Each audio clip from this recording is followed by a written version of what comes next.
Hey everyone, how's it going? I wanted to jump on and just record this brief video showing you who we have partnered with. We have partnered with the folks that designed Ancient World, and we'll talk about what that is.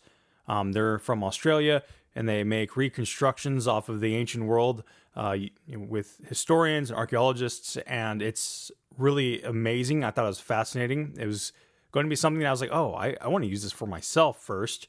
And then I was like, I can use this for homeschooling. And then I was like, I could use this for patrons. I can use this for teaching environments in general. So there's a lot of cool things about this that I wanted to share with you. And if you're a homeschooler, I think you'll really appreciate it to really get your kids interested in looking at little environments and things of that nature. So let's talk a little bit about Ancient World. And the cool thing about the partnership is that if you decide that you want to do one of these tours, whether for yourself, just to learn some new stuff and have it, or if you're going on a trip and you want to utilize it, or if you want to homeschool and you want to utilize it, if you purchase it through my link, you'll actually be supporting Christ is the Cure because I get a small commission off of each purchase. And they're all relatively cheap. They're about $14 at the maximum, and they go as low as about $4. So they're pretty cheap, and you'll get access to that particular tour for 6 months. And so if your 6 months is over and you want to buy it again, you buy it again. So it's not a renewed subscription, which I like because you have the option to pick it up or put it back down, which that makes a world of difference because I don't know about y'all, but I'm tired of having to pay for subscriptions all the time. So anyway, Ancient World is essentially a virtual tour of these ancient areas. Some of them go back. Jack the Ripper, as you know, is not as ancient as we would typically think of it. Stonehenge is a good one. The ones that you'll be particularly interested in, given our context, initially would be those in the Greco-Roman world. So you have Jerusalem, ancient Rome, Athens, Corinth. And so those are the ones that I'll be using. Oh, you have Olympia. So those are the ones that I'll be using quite a bit.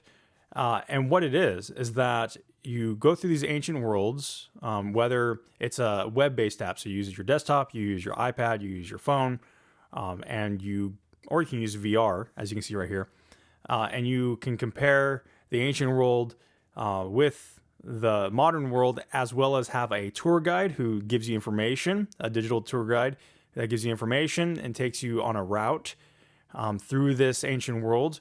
And it's pretty neat. We'll show you here in a little bit. So if you were going to go to these places in real life, say that we're going to go to Jerusalem in real life, we have the itinerary here, and you can actually follow along their walking plan, their itinerary, and it tells you the dates that these are based off of here for the reconstructions. And if you went for this walk, you can actually have your phone out and look at the ancient world over the modern world, which I think is really cool. If I manage to take a trip like that, I want to utilize this. But you can also do it digitally, and I'll show you how as we get through it. So then you would see a little bit about the tour guide. You have some of the basic images, and then the actual route that you'll take. So let's go ahead and just open up Jerusalem. And so whenever you go in, you'll have directions on how to do things. There's going to be music here, so let me turn that down. You can turn off the music. You can turn on the music. You can turn off the guide. You can turn on the guide. You can have it on auto rotate. You can have it where it follows your phone. You can look around with virtual reality. Great. Let's go ahead and go to the Royal. Let's go to. This is hard. How about we just do the Second Temple? So they recommend downloading it so that it doesn't take as long to load. My internet's going particularly slow today, so hopefully this doesn't take too long. It was going really fast last night, but we've been having some issues with it.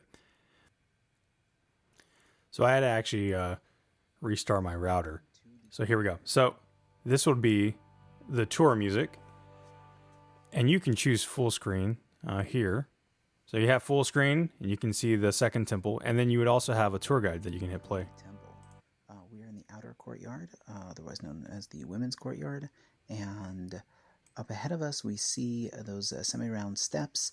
Those are 15 steps that go from the outer courtyard to the inner courtyard, and those would only be climbed by people going to participate in the temple service.